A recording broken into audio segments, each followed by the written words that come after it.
Next has been branded the greenest king in history.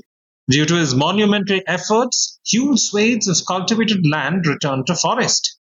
He helped remove nearly 700 million tons of carbon from the atmosphere, and the nature of his activities meant that large areas of cultivated land grew thick once again with trees which absorb carbon dioxide from the atmosphere.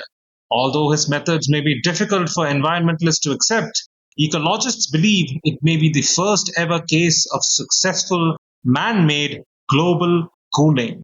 Identify this King X. That was our audience question for episode 110.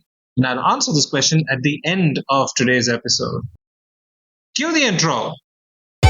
Welcome to Are You Quizzing Me? I am Vineet Nair with my co-host Aditya Kashyap. This is a quizzing trivia podcast show.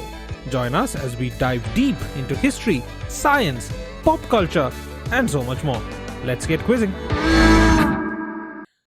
And we're back for episode number 110. I must ask our audience's forgiveness for being away for these past few episodes, but I'm told that both Bertie and Hari Krishna both filled my absence such that I'm actually feeling a little insecure on my role in this podcast now.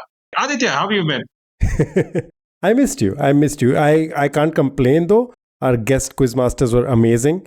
Both HK and Bertie came up with some phenomenal trivia. But I missed hearing this familiar voice.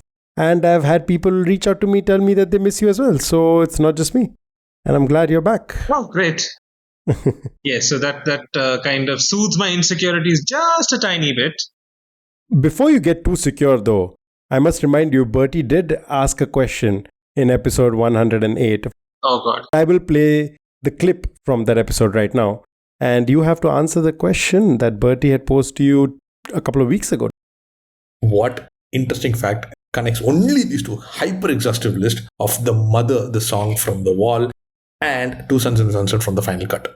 So, Vineet, what do you think is the connect between these two songs? Just these two songs. I can remember Mother off the top of my head. I heard Two Sons in the Sunset sometime in the past, but it's not one of those songs that I can play back in my head right now. So I can't, off the top of my head, tell you exactly what's common to only these two songs. Do you have any clues? Did Bertie leave any clues that would point me in the right direction? See, this is the problem with dealing with very smart people. They don't realize that the rest of humanity is not as smart. So Bertie assumed I would be able to give you clues, I guess, because he didn't give me any clues. Okay. But you know what? I did some research, so I do have some clues. Okay. So you know the members of Pink Floyd? Okay, not as well as Bertie, but Roger Waters comes to mind. Roger Waters on bass guitar and vocals. On guitar and lead vocals is Syd Barrett. Mason on drums. Keyboards was Richard Wright. So these were the four people who found the band in 1965. Do you know how many albums has each member done? It would be a little difficult for me today because even though I am a music fan, I'm not Bertie Ashley. Okay, so Syd Barrett left the group pretty early on, like within 3 years he left it because of some mental health issues, and David Gilmour joined in. Yes. Today the members are Nick Mason and David Gilmour. Syd Barrett, Roger Waters and Richard Wright were previous members, which means that not every member has been part of each and every album by Pink Floyd except one. So there has been one member who has been consistently part of every single album. Okay. Current members are Nick Mason and David Gilmour joined late. So it's... Okay, so it's Mason. Okay, fine. Nick Mason. All right, okay. So that's still the preview to the answer. We haven't reached the answer yet. Wow, okay. So Nick Mason has been on every single album that Pink Floyd has ever made. What is the one thing that separates these two songs? So I'm guessing these are two songs in which Nick Mason did not play the drums? Right. Okay, well, I'll claim that I pretty much led you to the answer over here. Oh, you did. I would not have known this. Yeah, no. And again, no credit taken away from Bertie because it's all him. It's that man is a genius and is a music aficionado of the highest order. He's a bigger Pink Floyd fan than me. Pink Floyd is one of the greatest bands ever, but they're not my go-to band for listening. Mhm. That would be the Rolling Stones, yeah. Soundtrack of the 70s. The 60s. Oh, how do I still mess it up? All right. So you're right. Nick Mason has been part of every single album by Pink Floyd and is the only member who has been part of every single album by Pink Floyd, except these two songs where he didn't perform. And according to Bertie, the reason that he didn't do it was because it was too technical for him. So he had a Ringo moment. Not even the best drummer in Beatles, yes. Drummer in the Beatles. No, but I can guarantee you one thing. Bertie is listening to this and going, what, Ramacha? What, Ra? The better clues you could give, na? What better clues you should give? I think you understand when you give me the right kind of clues, because in one of the episodes that I did with the guest, HK literally had to give me letters in the answer. The answer has 3 letters. I'll give you the first letter, I'll give the last letter. It was embarrassing. It got... What? Yeah. No. Anybody who's heard the episode is privy to the information that I made a fool of myself in one of the questions. But hey, that's part of the Are You Quizzing Me legacy. And actually, that's a very interesting point because a couple of our lovely listeners have reached out and they've said some very sweet things. Since you're back after a while, I wanted to ask a few of these guest questions. So today's episode, I'm going to be asking that. Oh, great. I also want to mention this because somebody on Reddit asked me to talk about how we started this podcast. And I would love to share that story. But let's keep that story for our first video episode, which we've been promising our listeners for a while. Yes. Baby steps. Soon, very soon. And whenever we do the first video episode, I promise you that I will do a quick recount of how Are You Quizzing Me started. Okay, a lot of catching up done, but let's get to the episode proper. Yes. So I am also going to do that, but I think it's better that I'm going to fill a void which has been pointed out by a listener who reached out to me personally a few weeks ago.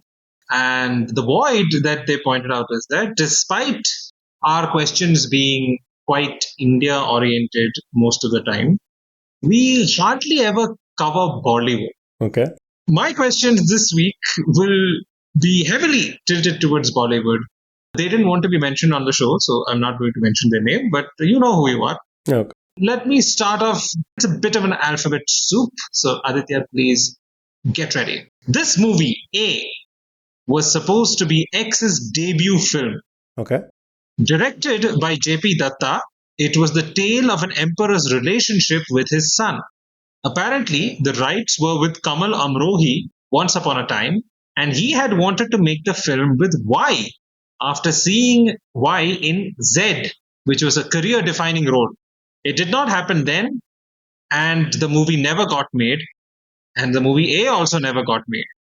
The title of the movie A, when translated to English, is also the name of a fantastic non-fiction book on the same subject by B, India's preeminent British historian. Just for our audience, I'm going to replace this again. So there's a story about an emperor and his son. Kamal Amrohi had the rights way back when, and he wanted to make that movie with the actor Y. After watching Y in the movie Z, which was one of Y's career-defining roles. Years later, this movie, the same story, under the title A, was supposed to be X's debut film and directed by J.P. Datta. But neither film happened. Neither did Kamal Amrohi's film happen, neither did J.P. Datta's film. The title of the movie A, which is the movie in question, when translated to English, is the name of a fantastic non-fiction book on the same subject by B, who is India's preeminent British historian. See if you can work this out, because I just went way indulgent on this question. Okay. So I'm going to start with the most obvious answer here, which is the preeminent British historian. Okay. I'm going to say, is it William Dalrymple? Very good. It is William Dalrymple. Okay. William Dalrymple's book is the English translation for the movie that was never made. The name, yes. So B is Dalrymple. Okay. A is the name of the movie. And if you translate the name of the movie into English, it's also the title of a book, a non-fiction book on the same subject by Dalrymple. Okay. William Dalrymple has written some books about the Mughals, I'm sure. And because you're talking about father and son, Yes. I'm going to assume it is one of the first few Mughal emperors. And since the movie was never made, I'm going to say it isn't a Mughal-e-Azam type of story. So I'm going to take another father-son pair. Let me just give you a clue so that you don't go wandering off into the wilderness. Okay. The son is not a famous person. Oh, The father is the famous one. okay. So the father is the emperor. Okay, then I would say Aurangzeb is the father. No. Oh, okay. So somebody else whose father was famous, but we're talking in the Mughal lineage. Yes, you've gotten that right. It's the Mughal lineage. So if you're going to work backwards, off the top of my head, remember just 2 Dalrymple books which deal primarily with the Mughals. So I think I remember the name is The Last Mughal or something, right? Okay, yes. If that is book, then I'm going to say Bahadur Shah Zafar too is the father. Yes. Okay. So what would be the name of the movie? Akhri Mughal. Yes, very good. So the name of the movie is Aakhri Mughal. Oh, Originally, the rights for the movie and the story were with Kamal Amrohi in way back when. He wanted to make that movie with Y. After watching Y's performance in this movie Z, which was a career-defining role. Years later, JP Datta wanted to use this movie to be X's debut film. Now, you have to also realize that I'm the person asking this question. There'll be a specific reason why I chose this movie and why I'm asking about specifically this X and this Y. Oh, okay. So, because I know JP Datta made Refugee, which was the debut film for Abhishek Bachchan, I'm going to guess that maybe he wanted Aakhri Mughal to be the debut instead. And Kamal Amrohi wanted to cast maybe Amitabh Bachchan in it. Yes. When he saw Amitabh Bachchan in a career-defining, Sholay comes to mind. Yes, but again, I'm the one phrasing the question and I've given you a veritable alphabet soup. So there must be a reason I've given you this particular alphabet soup. So am I right with Abhishek Bachchan being the potential debut? Yes, so before Refugee, Aakhri Mughal was supposed to be JP Datta's film in which Abhishek Bachchan was supposed to be launched. And way back when, Kamal Amrohi wanted to make Aakhri Mughal starring Amitabh Bachchan after watching him in a movie Z. Amitabh Bachchan in a movie Z. Yeah, you just told me that HK had to spell out letters to you. I've given you an alphabet soup. Which letter am I asking about? Z. Z. So A was Aakhri Mughal, again A. Oh, okay. And Amitabh Bachchan was supposed to be cast after Kamal Amrohi saw him in a movie Z. So, Zanjeer. Very good. Yes, it's Zanjeer. It's a very, very indulgent question, so I must ask forgiveness. I found this as a synchronicity across time. So Kamal Amrohi has the script in hand, wants to make the movie, sees Amitabh Bachchan in Zanjeer, and wants to make him a Mughal emperor. I'm guessing it must be the police station sequence where he must be like, oh, this guy can definitely play an emperor. Baithe baithne ki kaha jaye. Sharafat se khade raho. That's a dialogue, right? I'll take a word for it. You're the actor here. You're the one who's supposed to do the dramatic reading. I should know this. At the end of this episode, after the closing musical cue, you will be treated to a dramatic reading of the police station dialogue scene from Zanjeer by Aditya. Yeah, I'm putting him on the spot. Yes, so hang on to your shirts. Yeah, I don't know why you'll be taking off your clothes, but if you are, do not take them off before the end of this episode, because I'll be doing a dramatic reading of this dialogue apparently. Okay, speaking of dramatic things. Wow, I missed my segues. Speaking of dramatic things, there was an unfortunate incident that happened in February. On February 11th, somebody famous passed away, or it was so told on social media that they had passed away. Okay. Except almost 2 weeks later, it turned out that it was not true, that it was some sort of a facade or fake out death. So it wasn't an actual death. Oh, this is that the social media lady faked her own death for right? Poonam Pandey? Yeah, she did something like this, right? Poonam Pandey did do this. I believe Poonam Pandey's thing was last year, though. I'm talking about 2025. Oh, okay. So this person actually you would know as the first name X, last name Y. Okay. But their full name is X Keshauna Renee Y. Okay. Yeah, that's their full name. And the X and Y part is how you probably know them better.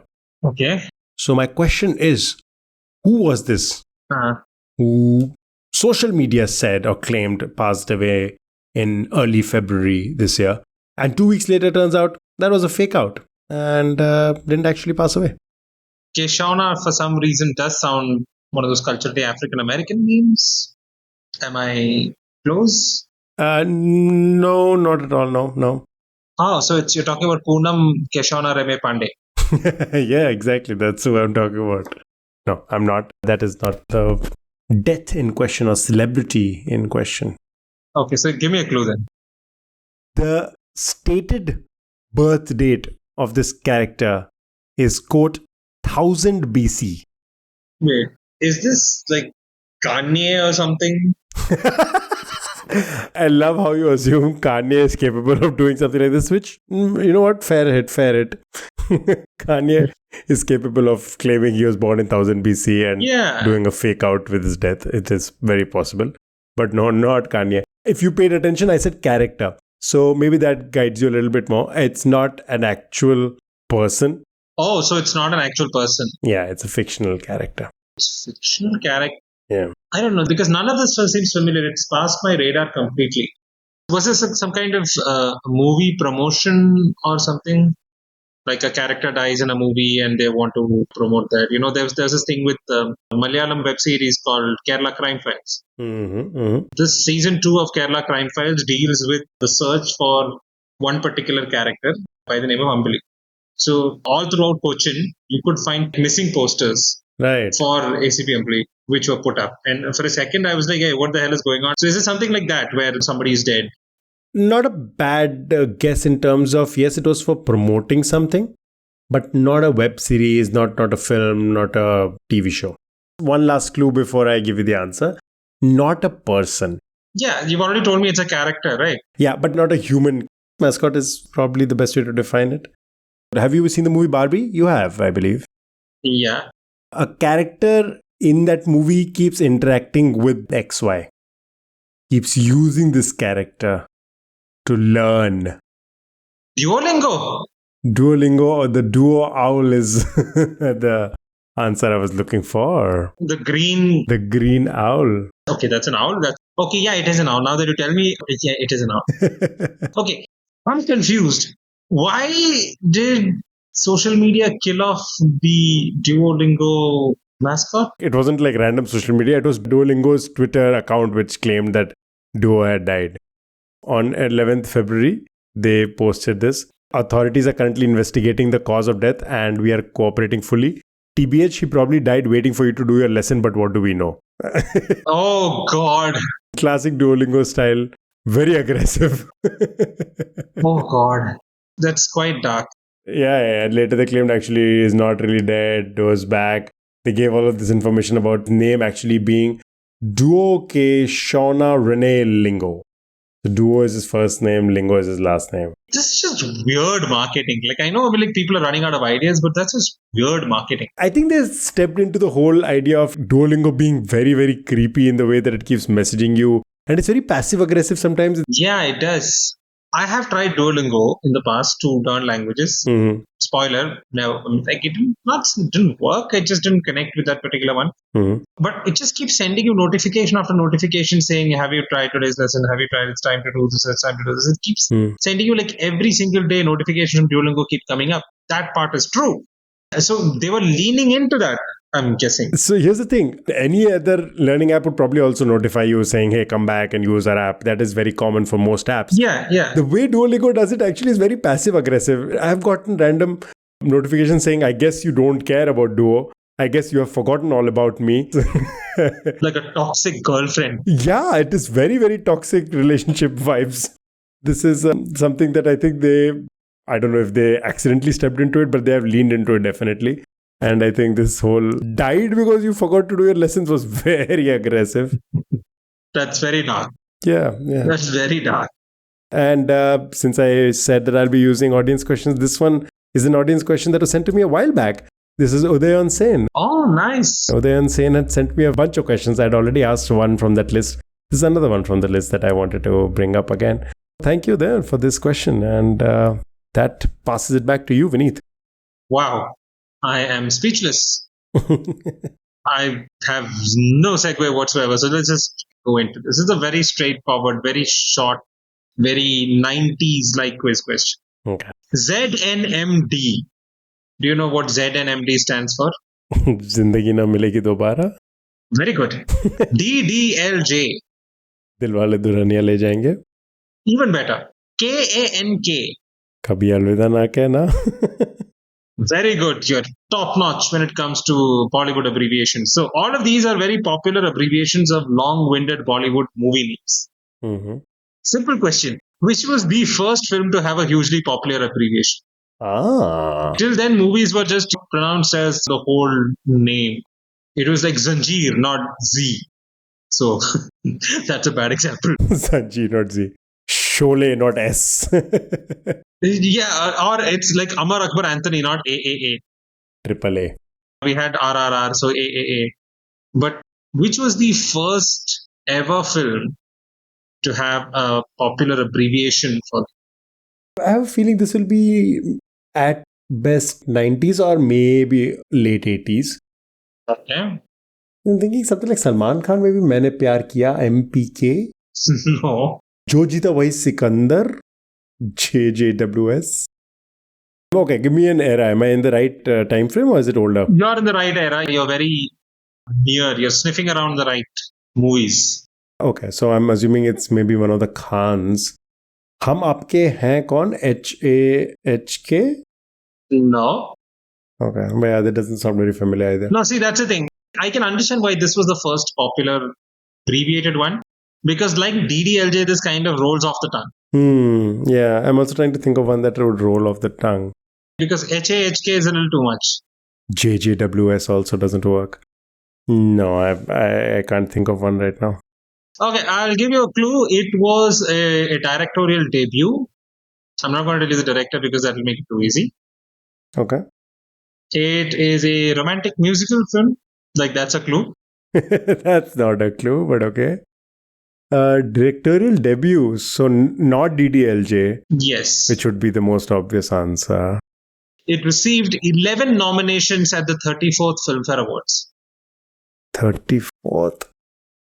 I can't quite place my finger on what year that would be. But 11 nominations, that's... 11 nominations. I'm going to give you another clue. Mm-hmm. The lead role technically also had a debut act. Technically? Technically.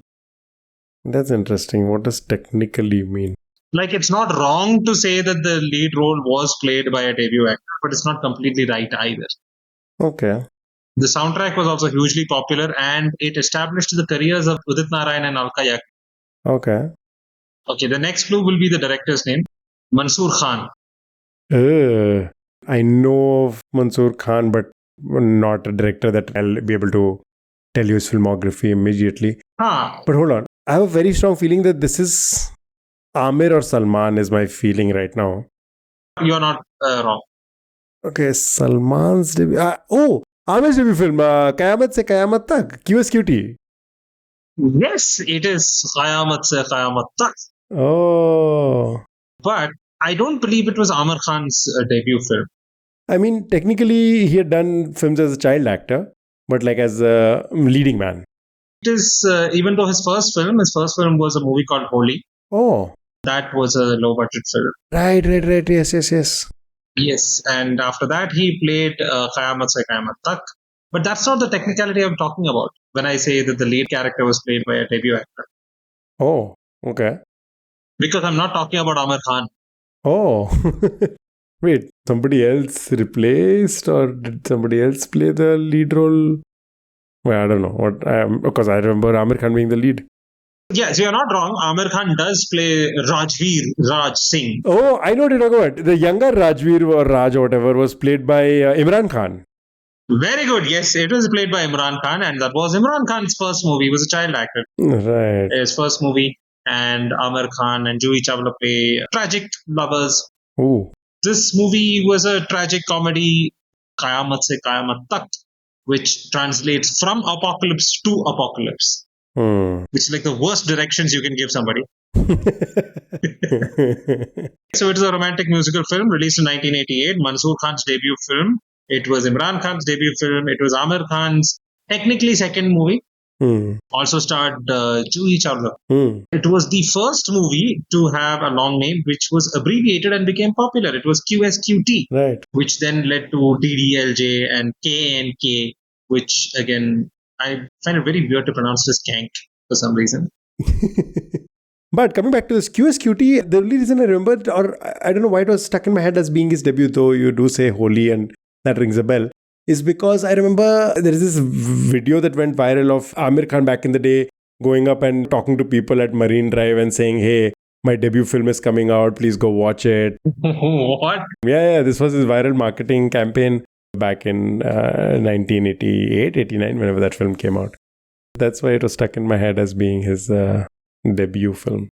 And by the way, Mansoor Khan was also the director of Jo Jeeta Wohi Sik, which was one of your guesses. He also directed Akele Hum Akele Tum, Okay. which also had a banger soundtrack. Akele Hum Akele Tum was Kramer versus Kramer, right? Yeah, so similarly, Jo Jeeta Wohi Sikandar is also an adaptation of a movie called Breaking Away. Mm-hmm. Okay. He also made Josh. Oh, West Side Story. Exactly. Pretty good albums, huh? Very, very cool songs. Yeah, very cool songs. Qayamat se Qayamat Tak, Jo Jeeta Wohi Sikandar, Akele Hum Akele Tum and Josh. Like all four banger soundtracks. And he then produced one movie to launch the career of his nephew, Imran Khan. He was a producer of Jaane Tu Ya Jaane Na. Jaane Tu Ya Jaane Na. So it came a full circle. Also, very good soundtrack. He also won the National Award for Best Popular Film Providing Wholesome Entertainment. I love that category. Which, again, like too many qualifiers. Listen, as long as everybody feels happy after the award show, that's good enough. All right. So, talking about names and abbreviations, actually, this is as perfect a segue as it gets. I have a question for you. Okay. James was a founder for an American company, and the company was founded in 1902. The name of JCPenney. Oh my lord, this was what? Oh, that was you pulling a Bertie on me. This was not okay. This was just way too quick. JCPenney was what I was going for. You know what? But I do have a question that was supposed to follow up with that. So let me get to that. But just for our listeners who are not on top of their American company from 1902 trivia, their benefit, James is the name of the founder of JCPenney. His name was James Cash Penney, and Penny is spelled Penney. So he had Cash and Penny in his name, and JCPenney got its name from his initials, which is James Cash, so JC and Penny. And one of the reasons that the company became very successful was that this is the first time general stores gave you the option to return items. People were quite entrapped by that idea and the concept, and leading to the popularity of JCPenney in the early 20th century. However, in 2020, I think they had to file for bankruptcy. So they had a long run, but not doing so well recently. Now, the oldest line of quintessentially American workwear that was introduced in 1922 by JCPenney was known as Dash. Yeah. This Dash actually is perhaps a lot more recognizable and a lot more connected to another American company, except that the way we recognize it today came 45 years later. So like sometime in 1967. In 1922, when that same phrase was introduced, it referred to the American workwear line of clothing by JCPenney. What name was given to this particular line of clothing? And here I was thinking I'm very smart by guessing JCPenney from James in 1902. But Okay, so you're talking about a line of workwear which they released in the 20s, you said, right? Yes. Which became actually more famous with another company in the 1960s. Have I got that right? 1967, yes. American workwear, Hmm.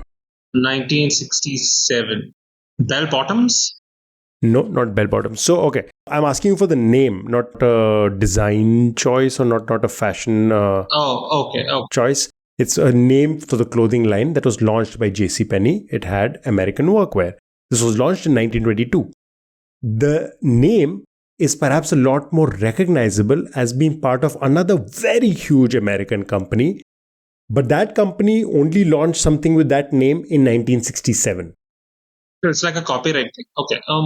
So same name, two different companies. Yeah, but also vastly different product. So it was a very different product that was launched in 1967. Whoa. It had nothing to do with the 1922 clothing line. So what I'm asking you is, what is this clothing line called that since 1967 has been almost entirely associated to this other American company? Associated to another American company. This is workwear. The other one is not. The later one, I'm guessing, is not workwear. Not workwear at all. I was initially thinking of denim, but 40 years later is too late for jeans, right? Yeah, again, denim, not really a clothing line. Yeah, that's another problem. Are we talking about something like Abercrombie and Fitch or The Gap or something like that? No. Okay. So now let me tell you a little bit more about the 1967 product. Okay. 1922, you already know, it's a working apparel clothing line launched by JCPenney. Okay. I'm asking you the name of it. Now, the same name thing, which was launched in 1967 by another big company, which is a whole different product. I'll tell you about that. That was launched in April 22, 1967 in Pennsylvania. Okay. It had two names before this name that we now recognize it as. The first one was Aristocrat, and the second one was Blue Ribbon Dash. Aristocrat and Blue Ribbon Dash. Dash would be a giveaway, so I'm not telling you what Dash is. Oh, okay. Two names that they tried it out and it failed was Aristocrat, didn't work. Blue Ribbon Dash didn't work. Oh, the third name worked, and third name turns out to be the same name as the clothing brand launched by JCPenney in 1922. Blue Ribbon, but it's workwear. Like the name that you've given me, Blue Ribbon and Aristocrat, they're both like high-end sounding names. But the JCPenney thing was a workwear, so everyday person kind of, right?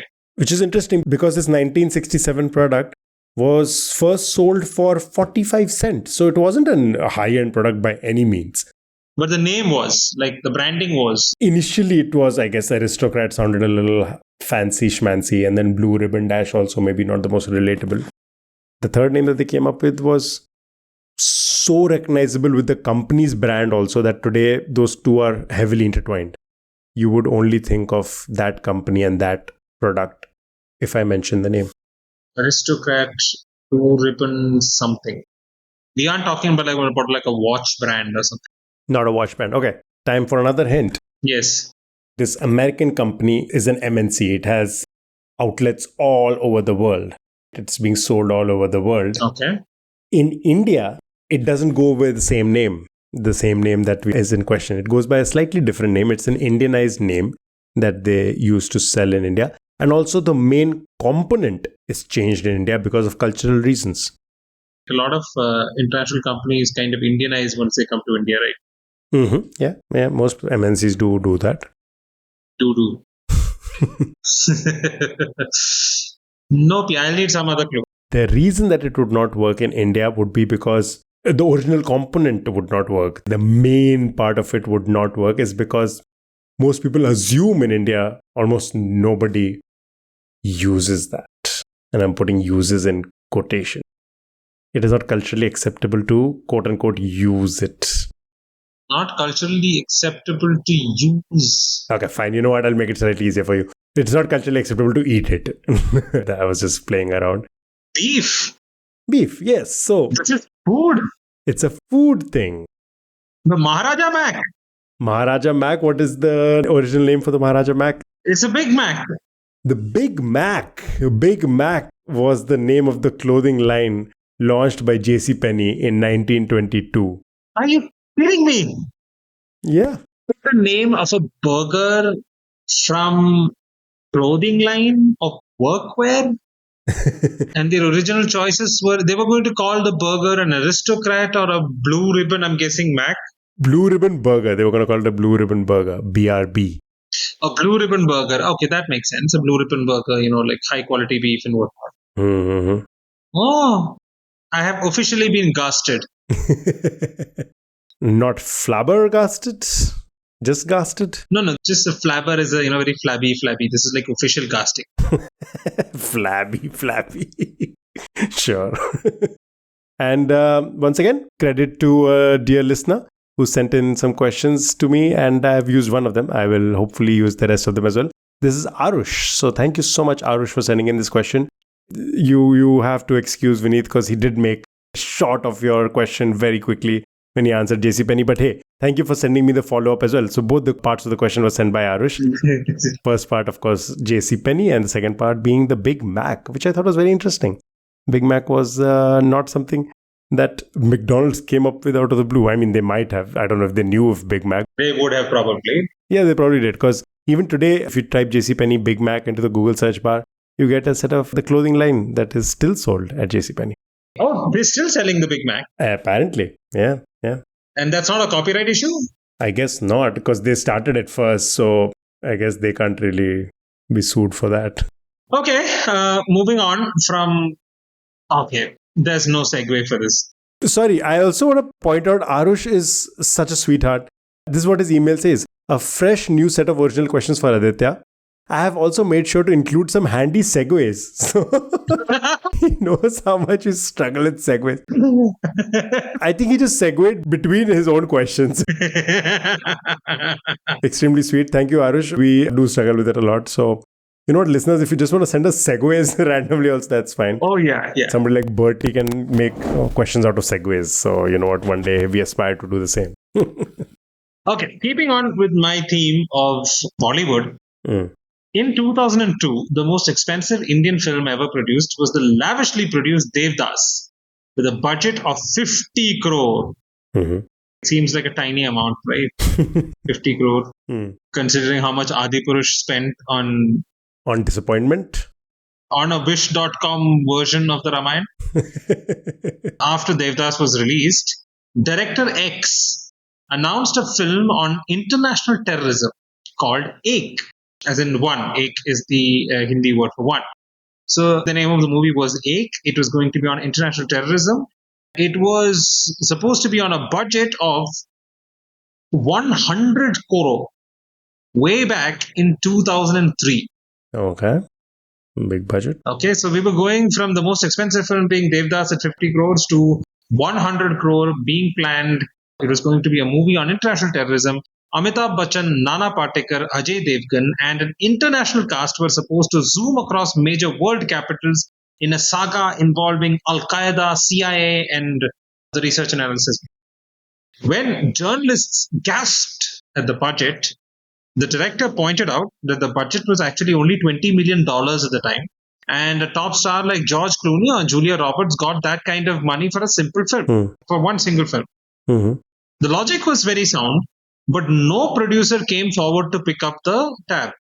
Okay. So this movie never got made. And after X's movie Y in 2007, it's highly unlikely that any producer would ever give this man any amount of money, considering that Y has earned a place in some lists of the worst movies ever. Okay. So I want you to identify this director X, who had the audacity to announce a 100 CR film and whose next big budget film in 2007 earned a place in some of the lists that listed the worst movies ever. And so it's highly unlikely that he would ever be able to bring such a high big budget movie to theaters ever again. Even in today's day and age where 200 CR films are quite common, he would find it very difficult to find a producer who would spend even a fourth of that money with him. Okay. And 2007 was the disaster film, right? Like the disastrous film. Yes, the disastrous film. 2006 was a good year for Bollywood. 2007. Okay. No movie comes to mind immediately. Did 2007 film also star the same people or similar people? You said Amitabh Bachchan, Nana Patekar, Ajay Devgan. Were any of them in the 2007 film? Yes, so one of them people was in the 2007. Okay. There is that Amitabh Bachchan film, but I don't know if it's 2007. It's based in Rajasthan and he's playing some sort of a mentor, teacher, guard or something like that. Eklavya. The movie you're thinking about is Eklavya. Okay. But that I think is a Vidhu Vinu Chopra film, right? Okay. Yes. So if that was not that film. No, and that's a decent film. I think there were people who said that, it could be better, but nobody said it was the worst film ever. So I'll give you some of the people's reactions to this movie. Mm-hmm. Rajiv Masand rated it 0 out of 5. Times of India acknowledged that some consider it the world's worst film. The Hindustan Times awarded it the Lifetime's Worst Ever Movie Award. Okay. It came in first in an FHM India list of the 57 worst movies ever made. What the hell? And Total Film included it in their list of the 66 worst films of all time. That bad a film and that audacious director. It was a disaster. It's not just the fact that it's a commercial failure. Mm-hmm. It was just a really, really bad movie. Maybe give me something else from the filmography of this director.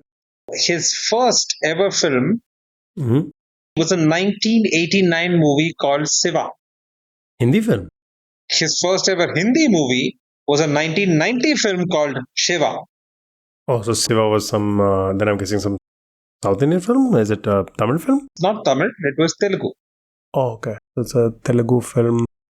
Telugu film that I'm assuming he remade into Hindi, which is a very Priyadarshan thing to do, but Priyadarshan was not making 100 crore films. Oh, no. And actually in 2007, I'm pretty sure Priyadarshan was making great films. All his films were doing well.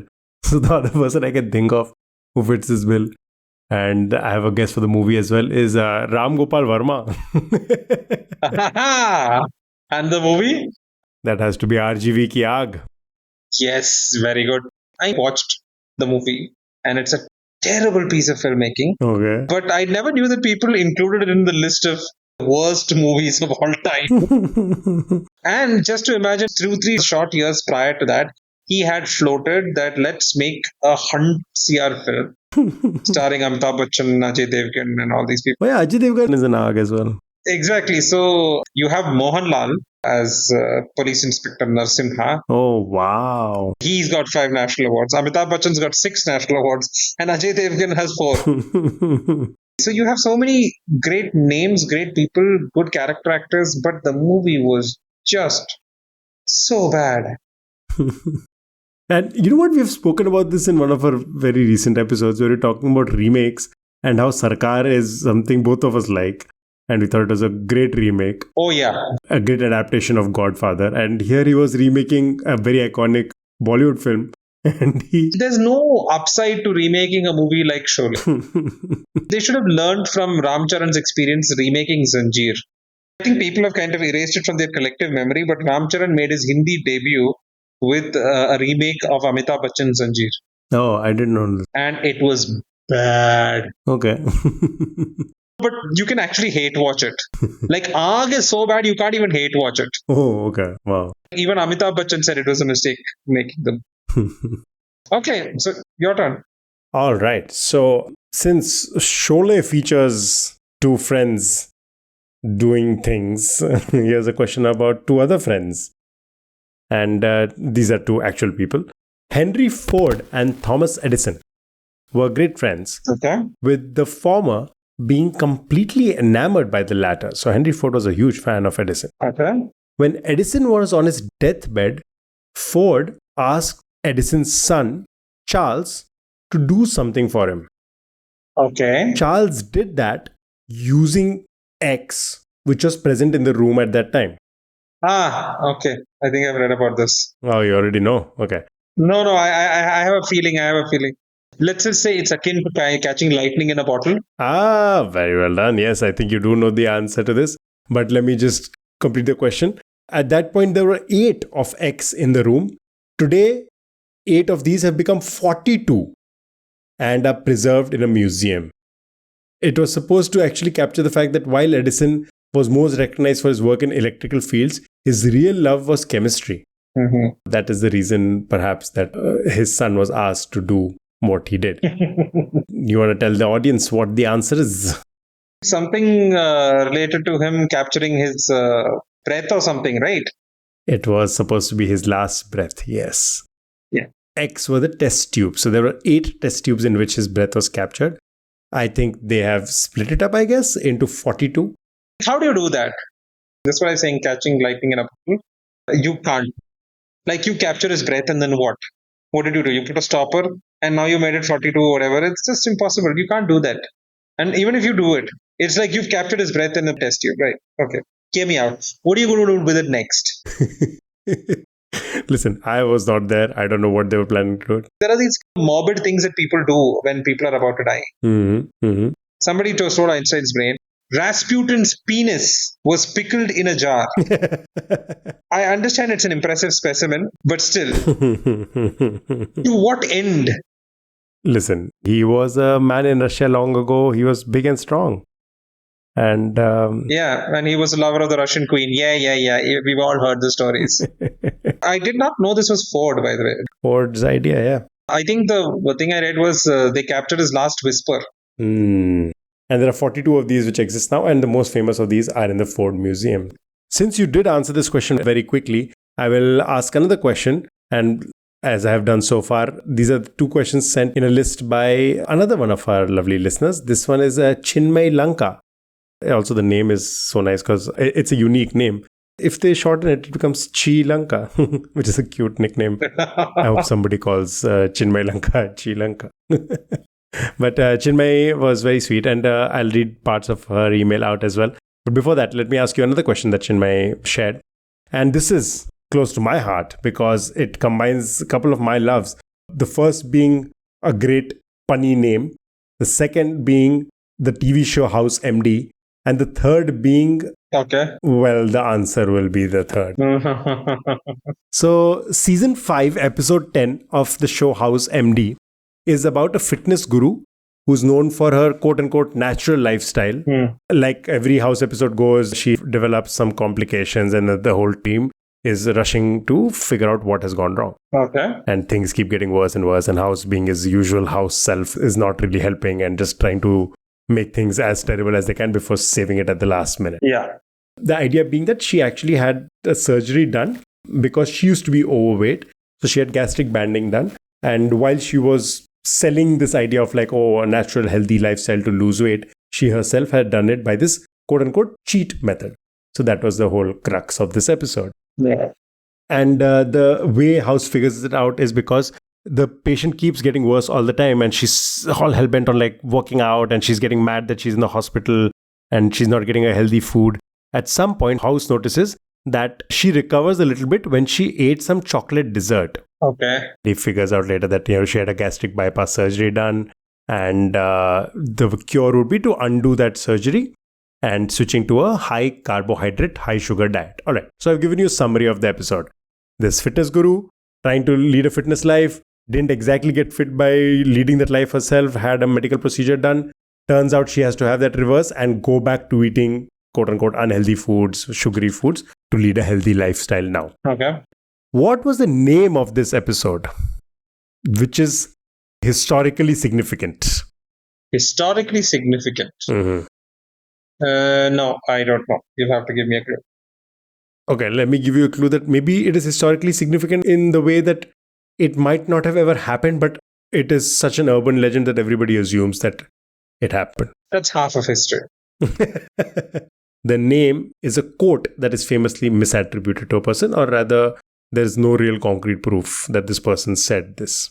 Again, not really a clue. There are hundreds of misattributions. I give you Mr. Gandhi. Yeah, literally any quote on the internet and just put Gandhi's name. Yes. Okay, let me remind you that the way House figures it out is when he sees the woman eating some very chocolatey dessert and tells her that she has to go back to eating all of these sugary, unhealthy foods for her to recover. French history. French history. Something that happened in history. That's the name of the title. The French Revolution. Part 1. Well, around the French Revolution, yes. Right before the French Revolution. Right before the French Revolution. Oh, the Marie Antoinette. This is the pastry thing. What is the famous quote that is probably not something she said? Let them eat cake. Yes, yes. Which she never actually said. I think it was one of her biographers Mm. who attributed to her, but that was years later. And how is the episode is named? Let them eat cake, because she's trying to sell a healthy diet, whereas she herself has to eat cake to survive. Very nice. Very topical. How so? There are a lot of influencers who have been caught faking their fitness lifestyle and whatnot. Mm-hmm. Help of AI, you can fake anything, I guess, these days. But none of our podcast trivia is faked. This brings me back to Chinmay's lovely email, where Chinmay said some very sweet things. Chinmay mentioned how she didn't start listening to us from the beginning, which fair enough. I don't think anybody was listening to us from the beginning. Hardly anybody did. I'd like it was just you and me, basically. You'd listen, I'd listen, and we'd get 2 listens. Just listening to make sure that the episode is edited correctly. She says that she has, once she discovered it, she has gone back and heard every single episode, which a few other listeners have also said. Yeah. And that is very, very sweet. And I guess that's the whole timelessness of trivia. You can go listen to episodes from the past and trivia remains to be trivia. The most impressive post about that I saw was on Reddit.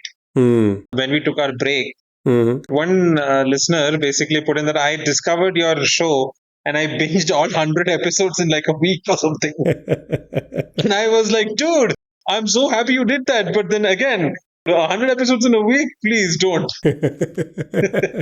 Yeah, that is too much of our voice. But that's very sweet. So we thank our listeners. Yeah. And Chinmay also mentioned another sweet thing that she said was her partner is a quizzer. Oh. And despite her partner being a quizzer, it was the two of us who got her into trivia and fall in love with trivia. Yeah, baby.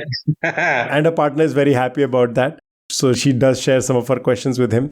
And these 2 questions were from a set that her partner has at some point created or asked or whatever, as quizzed.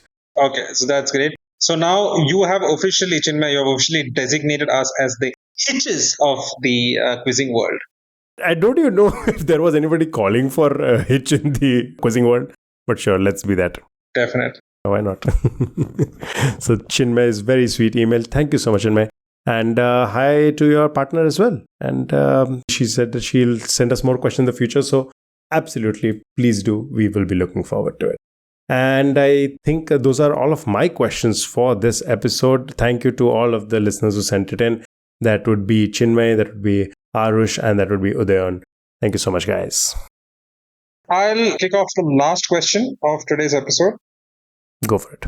And again, this is also a surprise Bollywood question. In this movie, SRK's name was sponsored by the Bhilwara Group, Okay.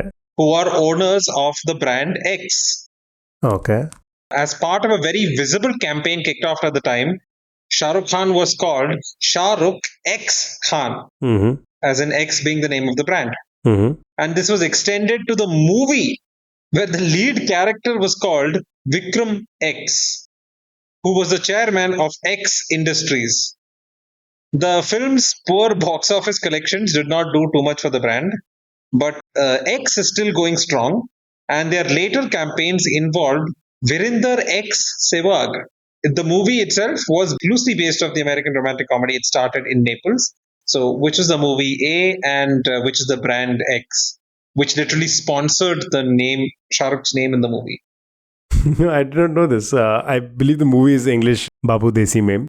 Yes. The sponsor would be Mayur Fabrics because it's Shah Rukh Mayur Khan, Virendra Mayur Sehwag. Yes. And the name of the character in the movie was Vikram Mayur, chairman of Mayur Industries. And interestingly enough, he played 3 characters in the movie. He played the father and the twin sons. Right, I remember this. Not a great film. So, that's all the time we have for today's episode. So, we have to wrap up now. And let's start off by answering the audience question that I had asked at the beginning of today's episode. X has been branded the greenest king in history. Due to his monumental efforts, huge swathes of cultivated land returned to forest. X helped remove nearly 700 million tons of carbon from the atmosphere. And although his methods may be difficult for environmentalists to accept, ecologists believe it may be the first ever case of successful man made global cooling. Which king am I talking about? Did you tell me which year was this? This would be between the mid 1100s to the mid 1200s. Oh, what? Okay. That is way earlier than expected. Very environmental king. I don't think I know any kings from 1100 who were environmental. Oh, you definitely know him. Wait, sorry, is this an Indian king? Did you mention that? No, he's not an Indian. No idea at all. I'm going to give you a clue that you may probably or possibly be related to this film. Oh, Genghis Khan. Yes. Hmm. So it is Genghis Khan. And do you know how he successfully created global cooling? Just by killing off a lot of people, I guess. Exactly. Literally, he killed so many people. He razed kingdoms to the ground. Hmm. Do you also know that something very monumental also happened at the same time? Mm-hmm. I don't know if you have seen Crash Course History by John Green on YouTube. No, I haven't. Oh my god, it is one of my pop culture recommendations, Crash Course History by John Green on YouTube. It's a little dated now. The Green brothers were making these videos like almost a decade ago. Okay. In that, one of his favorite things to say whenever he talks about like, oh, generally this used to happen, generally XYZ used to happen back in the day, whenever, every time he would have this one graphic of the Mongol riders and he'd be like, except the Mongols. Because they were the exception to almost every rule. Like Everything, yeah. they were doing things in ways which are unprecedented and perhaps not done even since then. Yeah. That's, I think, all the questions that we had for today. What's your pop culture recommendation, Aditya? Like I just said, Crash Course History by John Green. Go check it out. It's on YouTube. He started doing a religion series, which I think I have recommended in the past. So the history Crash Course is the older one. Go check that out. I would also recommend a song that recently, I don't know, showed up on my reels. And I think it's been something I've been listening to a lot. It is maybe familiar to a lot of Bollywood fans. So since this was a Bollywood heavy episode, the name of the song is 500 Miles. And it's a song by Peter, Paul and Mary. And Bollywood fans would have heard Jab Koi Baat Bigad Jaye. Beautiful song. And Bollywood listeners, of course, would be familiar. Go listen to the original version. So these are my two recommendations. Crash Course History by John Green and the song 500 Miles. Very cool. So my pop culture recommendations for this week. There's a show called Tulsa King by Taylor Sheridan. It's available on OTT, starring Sylvester Stallone as a recently released mobster who goes to the city of Tulsa. They show how he gets there with just a little money and then how he builds a mob enterprise from scratch. Okay. And there's also another movie which I would think is right up Aditya's alley because I found it extremely enjoyable, was a movie called Deep Cover. Ooh, the improv film. Yes, it's a very high concept film, just a single liner. What happens if the cops recruit improv comedians to go undercover in a mob?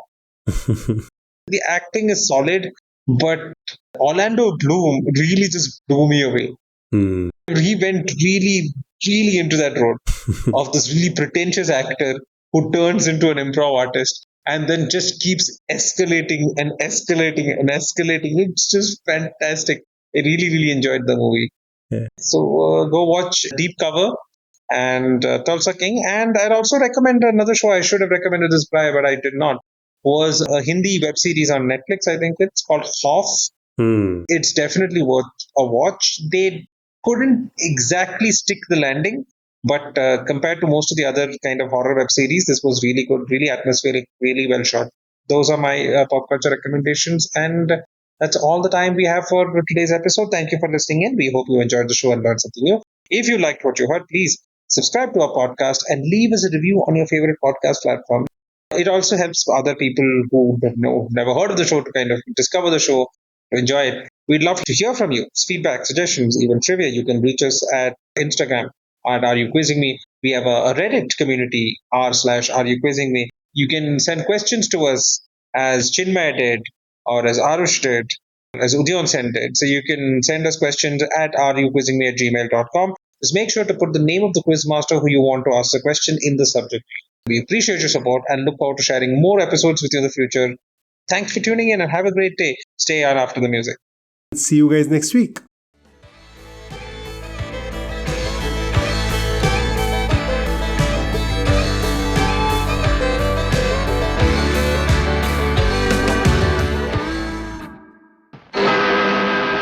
जब तक बैठने को ना कहा जाए शराफत से खड़े रहो। ये पुलिस स्टेशन है, तुम्हारे बाप का घर नहीं।